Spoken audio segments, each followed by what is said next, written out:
This is Terrence Andre Banks with Information Age Financial Solutions coming to you with a fantastic article I read about realestateinvestmentadvice.com about the housing bubble. Many people don't believe we're in one, but we're facing one, and this kind of puts things in perspective and kind of succinct things for where we're at, especially when it comes to taking on debt. Now, real estate is predicated on debt. That's how you make typically the deals work.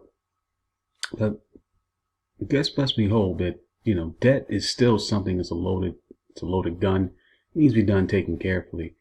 And when people are taking on this massive amounts of debt and everything's on one direction, it's best to just step back and try to see and evaluate things from afar.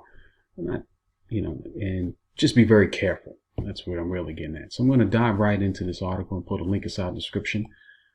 The housing debt bubble is going to burst.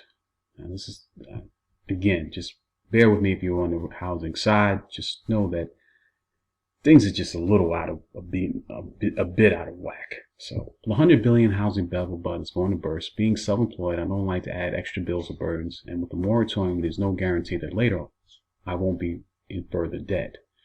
Lucy, freelance photographer, Colorado, July 2020. I guess that's a quote from her. Lucy's concerned about an accumulating debt echoes across America. Millions of renters and homeowners are anxious about paying both their monthly housing bill and the ballooning debt balance. Based on present missed payment rates, consumers will accumulate at least $100 billion in housing debt by January 2021. The following model describes a set of linked health and social and economic events. These events are likely to unfold in the next 6 months, and a control wave of virus infections drives the cascading economic impact. Viruses grow uncontrolled, economic activity contracts, unemployment rises. It's kind of a sequence here. Personal income falls, consumers miss rent and mortgage payments. Rent and mortgage payments, payment moratoriums fail. Consumers use credit cards to make payments. So where we're at now. Small business, apartment landlords, and homeowners default on mortgages. Debt bubble bursts. Consumer spending dies. And that's how he's basing on this sequence here. Our analyst starts by examining the virus' third wave and likely increase in lockdowns. Virus growth under control. On November 2nd, the U.S. had a 44% increase in daily COVID to 93,581 people. The chart below indicates the second wave of infections did not decline to the first wave low. Thus, experts forecast a third winter wave peak of cases will be higher than the second spring wave peak. There's a chart right here showing. Love charts. It shows how this is increasing. And the news is reporting that as well. Cases 9.3 million plus 93,581, 44% increase. Deaths 231,500, 13% increase. Again, reading that pretty quickly. Look at it at your leisure. Hospitalizations are rising in 42 states. 19 states report their highest hospitalization rates since the pandemic began in March. Uncontrolled virus infections result in more partial or full lockdowns of intense social activity business, including hotels, restaurants, bars, theaters, sports stadiums, indoor arenas, offices, transit, airlines, hair salons, and personal services. An indication of what the U.S. may face soon is unfolding now in the United Kingdom, Germany, and France. These EU countries are tightening pandemic restrictions at levels not seen since last June. Meantime, U.S. business such as internet entertainment, technology service, e-commerce, and socially distant grocery stores will continue to grow. Economic activity contracts. The U.S. economy is contracting according to the latest Sales Manager Index. The next chart shows a U.S. Sales Manager survey of national economic activity jumping in the third quarter and then rolling over into contraction. You can see that here with this chart. And they do an excellent job of this. World Economics, the source comes from the World Economics Daily Shot 10/22/2020. Components of the Sales Manager Index that are falling or flat include businesses' confidence contracting, market growth flat, sales growth flat, profit margins weakening, and staffing levels falling. According, staffing levels are critical to watch as more layoffs mean an increase in unemployment. Unemployment rises. Latest report from the Department of Labor for state unemployment claims and continued benefits show a higher level of unemployment continuing. The trend chart below shows that while regular state benefits are declining, extended emergency benefits decrease for long-term jobless workers. Okay, excellent charts here. Show that here. These sources come from the Department of Labor, J.P. Morgan, The Daily Shot, 10/23/2020. There are 22.6 million workers on continuing unemployment assistance. The level of continuing unemployment is 22 times the level of 1 million a year ago. Considering 2 to 3 million workers who have not qualified for extended benefits or have used up their extended benefits, the number of eligible workers for unemployment is closer to 25 to 26 million. 26 million workers unemployed is about 17.3% of the labor force. Labor excess set the unemployment rate at 20% if other workers who did not apply for benefits are added. High unemployment rates are driving personal income down, and as personal income falls, consumer personal income received a boost from several sources. The CARES Act provided $1,200 stimulus checks, enacted the Payroll Protection Program targeting small business, a $600 weekly increase in unemployment insurance, and other main emergency loans. The following Oxford Economics analysis indicates that a budget squeeze began in October. You can see that here. That's from spiraling fiscal aid. In charts, they putting things in visual perspective. Love them. Does a great job of it. Oxford Economist Daily Shot. This is based on October 8, 2020. Oxford forecasts that the whole household income will fall by 3% below pre-COVID levels beginning in November. The model shows how tight household budgets will become by January 2001. Consumer risk rent and mortgage. Home and mortgage payments. The Mortgage Bankers Association reports for the second quarter of 2020 rental income losses of $9.1 billion and mortgage payment miss of $16.3 billion. For the third quarter, rental losses were $9.1 billion, $19.4 billion, and missed mortgage payments for the fourth quarter. We forecast a continuing $35 billion total for both missed rental income and mortgage payments. The total forecast for both rental income losses and missed mortgage payments by 2020 is $90 billion. However, Moody's analysts forecast $70 billion in missed rental payments alone by 12.8 million renters by January 2021. Confirming the 12.8 million figure, a study by Joint Center for Housing Studies at Harvard reports that 12.1 million renter households have at least one at-risk industry worker.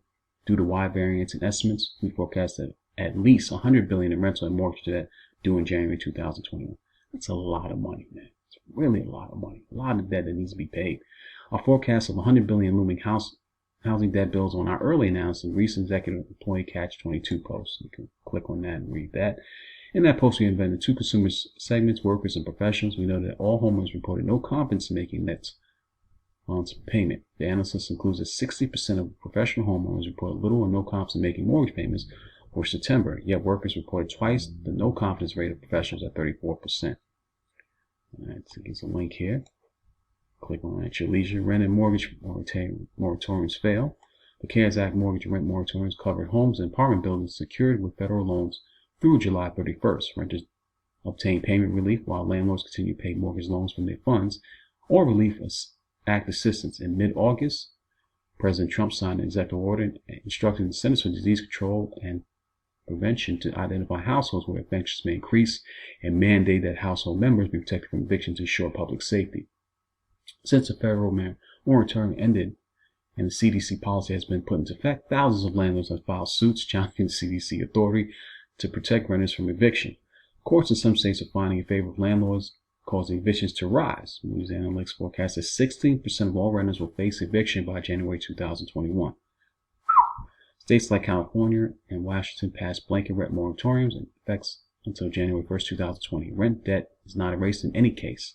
The California moratorium calls for landlords to receive 25% of the debt balance in January and 15% in February, followed by 25% increments to zero. With no similar assistance to renters and distressed homeowners, housing debt will likely continue to soar. Consumers use credit cards now to make the payments. Credit card usage by renters increased by 70% last spring. As renters receive stimulus payments, the rate dipped to 50%. However, the credit card payment rate has been risen to 65% due to the end of stimulus assistance. Credit card payments to small business annual change. Payments to rental managers and agents are all other payments.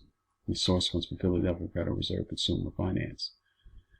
Consumers building credit card while unemployed or reduced income assistance are unsustainable. Many consumers would be unable to make their credit card payments, defaulting on their credit cards, will hurt their credit score and make it more difficult to obtain other housing because they have an eviction record. The surge in credit card defaults will increase losses of credit card issuing banks as well. Today, misread payments force millions of small business landlords to fall behind in their mortgage payments. Small business landlords default on mortgages. Again, this is just getting worse and worse by every time I read it. When renters miss payments, their landlords must continue to pay the mortgage on their building. Property corporations with access to low-interest banks, loans, or bond markets will have a cushion during the rent loss period. However, many small business landlords are financially distressed. Small business landlords own 22 million properties, which are usually 1 to 4 unit buildings. Local small unit landlords finance their purchases with savings, other business profits, or family and friends. Only 12% of small unit buildings were covered by the CARES Act rent moratorium, which ended on July 31st. So some small business landlords have taken action to evict tenants. Facing a cash flow crunch, anxious small business landlords apply for CARES Act business emergency loans to mitigate income loss. The Center for Housing Innovation, the UC Berkeley survey of small business landlords found 40% of owners are not confident they can pay operating costs over the next few months.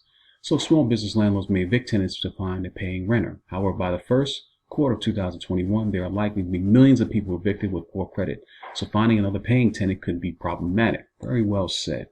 Small business landlords facing declining income and poor prospects for new paying tenants will likely default on their mortgage. There is likely to be a surge in multi-unit buildings for sale, causing a decline in multi-unit building construction. Homeowners default on mortgages. Again, go back to that. Homeowners enter forbearance plans with the lenders to avoid penalties and fees when they are likely delinquent on their payments. Black Knight reports that 3 million mortgages in forbearance as October 31st. This forbearance rate is 10 times the 300,000 mortgages in forbearance in February of 2020. Most of these mortgages are approaching their 6-month renewal date from last March and April. Homeowners can apply for a 6-month renewal in the CARES Act. However, after March 2021, the forbearance period ends and homeowners must begin paying their balance owed while continuing making monthly payments.